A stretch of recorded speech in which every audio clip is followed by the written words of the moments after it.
തുടങ്ങാൻ വേണ്ടി അടൂരാ നല്ലതെന്ന് പറഞ്ഞുകൊണ്ട് അടൂര് വന്നു. അപ്പൊ അടൂര് വന്നപ്പോ ദിവസം അടൂന്ന് മാവേലിക്കര വരെ പോകുന്നത് ദിവസം പ്രായോഗികമല്ല. അങ്ങനെ അതിന് ഏഴംകുളം അമ്പലത്തിന്റെ അടുത്ത സ്ഥലം അന്നത്തെ കാലത്ത് ആണ്ട് 70-80 വർഷത്താണ്ട് വെറും വസ്തുവിനാണ്ട് വെറും 130 രൂപയോ 140 രൂപയൊക്കെ ഉള്ളത്. ഇന്നത്തെ ഒരു 140 രൂപ എന്ന് പറയുമ്പോൾ ഇന്നത്തെ 1,40,000 2 ലക്ഷം രൂപയൊക്കെ വരും ആ 140 രൂപയുടെ വില. അന്ന് അത്രയും സ്ഥലം 20 സെന്റ് സ്ഥലം വാങ്ങി. അങ്ങനെ അവിടെ വന്ന് ഏഴംകുളത്ത് വീട് വെച്ച് സെറ്റിലായി. മാവേലിക്കര വെച്ചാണ് അപ്പൻ ജനിക്കുന്നത്. അപ്പന് ഇവിടെ ഏഴംകുളത്ത് വന്ന് താമസം സ്വന്തമായിട്ട് അപ്പന്റെ അപ്പൻ വീട് ഏഴംകുളത്ത് വസ്തു വാങ്ങി വീട് വെക്കുമ്പോ അപ്പന് 12 വയസ്സുണ്ടായിരുന്നു. 12 വയസ്സായപ്പോ 6ാം ക്ലാസ്സിൽ പറക്കോട് സ്കൂളിൽ ചേർത്ത്. അങ്ങനെ വിദ്യാഭ്യാസം പൂർത്തിയാക്കിയതും ജോലി കിട്ടിയതും ഇവിടെ വെച്ച ഏഴംകുളത്ത് വെച്ച. പിന്നെ ഈ അച്ഛന്റെ അച്ഛൻ, അതായത് അച്ഛന്റെ അവരുടെ അപ്പനും അമ്മയൊക്കെ ഉണ്ടല്ലോ, മരിച്ചതെല്ലാം ഈ ഏഴംകുളത്ത് വെച്ചായിരുന്നു. അപ്പൊ അവരെ അടക്കിയത് അവിടെ. ഇപ്പൊ ഈ അച്ഛന്റെ അമ്മ വന്നിട്ട് എവിടാ, നമ്മുടെ പരുമലയ്ക്കടുത്ത് വലിയ പനയനാർക്കാവതി ഭഗവതി ക്ഷേത്രം എന്ന് കേട്ടിട്ടുണ്ടോ? അതിന്റെ അടുത്തായിരുന്നു. അപ്പന്റെ അമ്മ എന്ന് പറയുമ്പോൾ മാന്നാറുകാരിയായിരുന്നു. മാന്നാത്തുനിന്ന് കൊണ്ടുവന്ന കല്യാണം ആലോചിച്ചുകൊണ്ട് വന്നത് ഏഴംകുളത്ത് താമസിക്കുമ്പോ മാന്നാറ് വെച്ച് വിവാഹ ആലോചന നടക്കുന്നത്.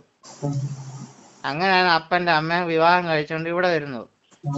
അപ്പൊ ഇവിടെ താമസിച്ച ഈ അപ്പന്റെ അമ്മയുണ്ടല്ലോ, അവരുടെ അച്ഛനും അമ്മയും മരിച്ചത്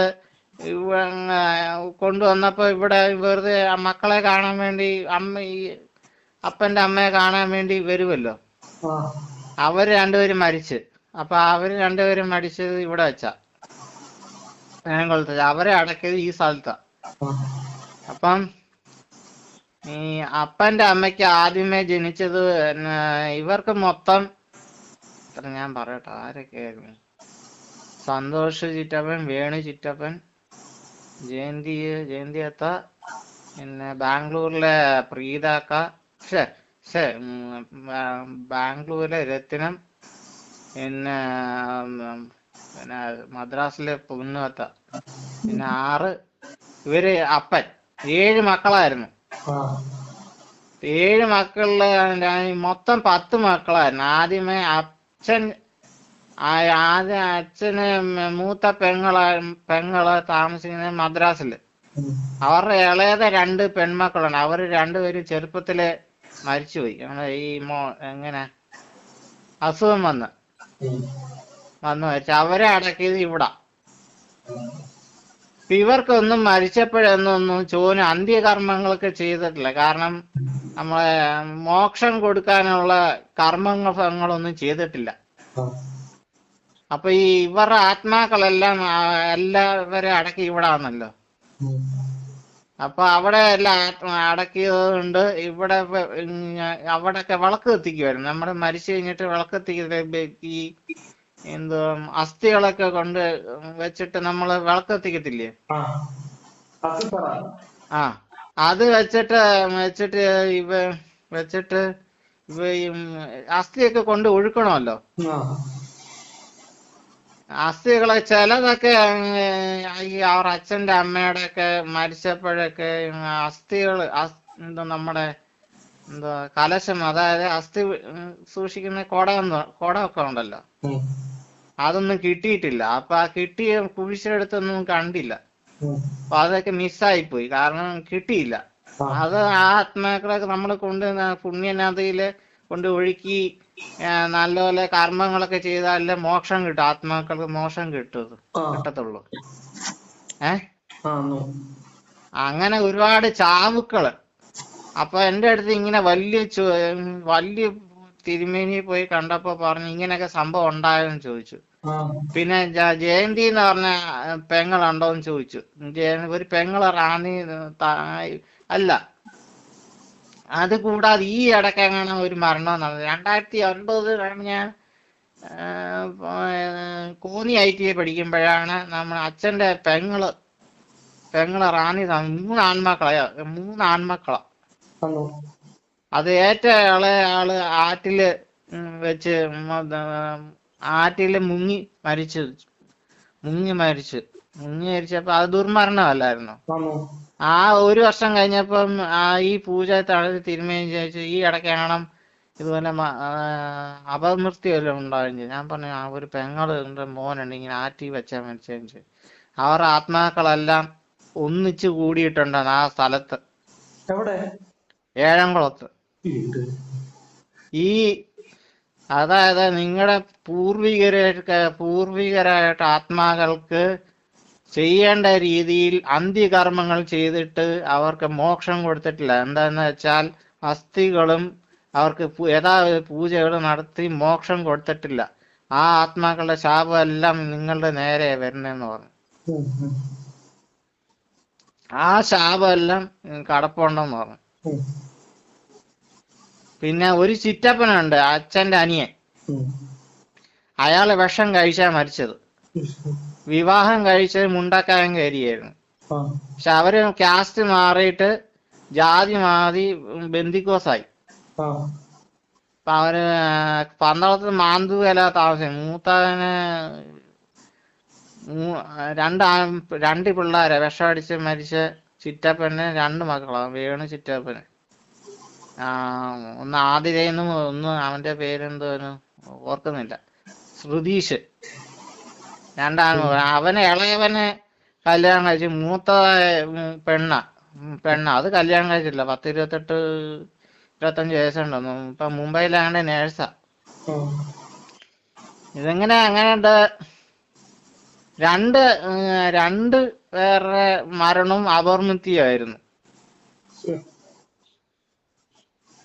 അപ്പൊ ഈ വർഷങ്ങൾക്ക് മുമ്പ് ഈ അച്ഛന്റെ പെങ്ങൾ ഇളയത് 2 പേര് ദുർമരണമായിരുന്നു. അപ്പൊ അന്നേ 10 വർഷം എങ്ങാണ്ട് പ്രവചിച്ചിരുന്നു ഈ കുടുംബത്തിൽ 2 അപമൃത്യും കൂടെ സംഭവിക്കുമെന്ന് പറഞ്ഞായിരുന്നു. വർഷങ്ങൾക്ക് ശേഷം 2 പേരുടെ അപമൃത്യുമായിരുന്നു. അപ്പൊ വേണു ചിറ്റപ്പൻ എന്ന് പറഞ്ഞൊരു പുള്ളിക്കാരനുണ്ട്. ആ പുള്ളിക്കാരൻ നമ്മൾ ഈ സുദർശന ചക്രം പോലെ ഇതുണ്ടല്ലോ, അറിയാം. ആത്മാക്കളെല്ലാം വിളിച്ച് വരുത്തി ആ കളത്തിനകത്തിരുന്ന് നമുക്ക് കാണത്തില്ല, അവർക്ക് കാണാം. പൂജിക്കുന്ന തിരുമേനിമാർക്ക് കാണാമല്ലോ ആത്മാക്കളെ. വേണു ചിറ്റപ്പനെ വിളിച്ച് അച്ഛന്റെ അനിയനെ ഏറ്റവും കൂടുതൽ വിദ്വേഷവും ദേഷ്യമുള്ള എന്റെ അപ്പനോടായിരുന്നു. കാരണം അച്ഛനെ അങ്ങനെ ഈ വേണു ചിറ്റപ്പനെ ഇളയതല്ലേ, ഒരുപാട് അടിക്കുകയൊക്കെ ചെയ്യാറ്. ഈ പുള്ളിക്കാരന് പഠിക്കുന്ന സമയത്ത് ക്ലാസ്സിനൊന്നും പോകത്തില്ല. പിള്ളേരുടെ കൂടെ കൂട്ടുകൂടി വെള്ളം അടിച്ച് ഇങ്ങനെ കൂട്ടുകാരുടെ കൂടി സിഗരറ്റും ബീഡിയും വലിച്ച് വെള്ളം അടിച്ച് നടക്കുവായിരുന്നു. അങ്ങനെ കണ്ടപ്പോ അനിയനെ തല്ലി അപ്പനെ കുറെ ദേഷ്യം ഈ അനിയനുണ്ടായിരുന്നു. മരിച്ചതിന് ശേഷം ഇരട്ടിയായി. അതിന് ശേഷമാണ് അപ്പന് വയ്യാതെ സ്ട്രോക്ക് വന്നത് എന്ന് പറഞ്ഞു. സ്ട്രോക്ക് വന്നപ്പം ഇങ്ങനെ പ്രശ്നം വെച്ച് ഈ തിരുമേനിമാരെ വെച്ച് നോക്കിയപ്പോ പറഞ്ഞു ആ അനിയന്റെ പകയാണ്, ചേട്ടനോടുള്ള വിദ്വേഷം, അങ്ങനെ വയ്യാതെ വന്നെന്ന് പറഞ്ഞു. ആ ആത്മാവിന്റെ ശക്തിയും കൊണ്ട് അപ്പന് വയ്യാതെ വന്ന് സ്ട്രോക്ക് വന്നതൊക്കെ അടിച്ചു വീഴ്ത്തിയാന്ന് പറഞ്ഞു. അപ്പൊ ആ കളത്തിലേക്ക് വേണു ചിറ്റമ്മനെ വിളിച്ച് നമ്മൾ ആവാഹന കളത്തിൽ ഇരുത്താൻ നോക്കിയിട്ട് ഇരിക്കത്തില്ല. അപ്പൊ പറഞ്ഞു, ഞാൻ പൂജിക്കുന്ന തിരുമേനി പറഞ്ഞു ഞാൻ ഒരിക്കലും ഇദ്ദേഹത്തെ ആവാഹിക്കത്തില്ല പറഞ്ഞു. അഥവാ ഞാൻ ഈ ആത്മാവിനെ ആവാഹിച്ചാൽ എന്റെ മരണം സംഭവിക്കുമെന്ന് പറഞ്ഞു. പൂജിക്കുന്ന തിരുമേനി പറഞ്ഞു ഈ ഒരു വ്യക്തിയെ ഞാൻ കളത്തിൽ ആവാഹിച്ച് ഇരുത്തിയെന്ന് വെച്ചാൽ ആവാഹിച്ച് വെച്ചൊന്നിരിക്കട്ടെ, എന്റെ മരണം കൂടെ അല്ല, ഈ ആത്മാവിനെ ഞാൻ തളച്ചാല് എന്റെ മരണം സംഭവിക്കുമെന്ന് പറഞ്ഞു. തിരുമേനി പറഞ്ഞു എന്റെ മരണം സംഭവിക്കുമെന്ന് പറഞ്ഞു. അത്രയ്ക്ക് ശക്തിയാണ്, രക്തരക്ഷസായി മാറിയിരിക്കുകയാണ്. പറഞ്ഞു ഞാൻ ഈ പൂജിച്ച് ഈ പുള്ളിയെ ഞാൻ ആവാഹിച്ച് ഈ കളത്തിൽ ഇരുത്തിയാൽ എന്നെ ഇല്ലാതാക്കുമെന്ന് പറഞ്ഞു. അതുകൊണ്ട് ഞാൻ പറഞ്ഞു പൂജ ചെയ്തില്ല. അദ്ദേഹത്തെ സ്വതന്ത്രനാക്കി, ആ ആത്മാവിനെ സ്വതന്ത്രമാക്കി വിട്ടേര്, അയാളുടെ ഇഷ്ടത്തിന് വിട്ടേക്ക്, ആവാഹിക്കാൻ പറ്റില്ല എന്ന് പറഞ്ഞു. പറ്റിച്ചാൽ ഇനിയും കുടുംബത്തിൽ നാശം സംഭവിക്കുന്നു പറഞ്ഞു. അതുകൊണ്ട് അയാളെ വിട്ടേക്കാൻ പറഞ്ഞു. ആലോചിച്ചിട്ടില്ല. വിളിച്ചാൽ പുള്ളി വരുത്തില്ല, കളത്തി ഇരിക്കത്തില്ല. ഇരുത്തി കഴിഞ്ഞാൽ നാശം മൊത്തം നാശമാക്കും. അത്രയ്ക്ക് ശക്തിയാ.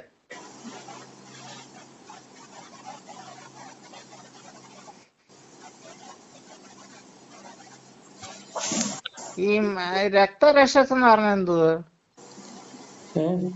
ഈ രക്തരക്ഷസ് എന്ന് പറഞ്ഞ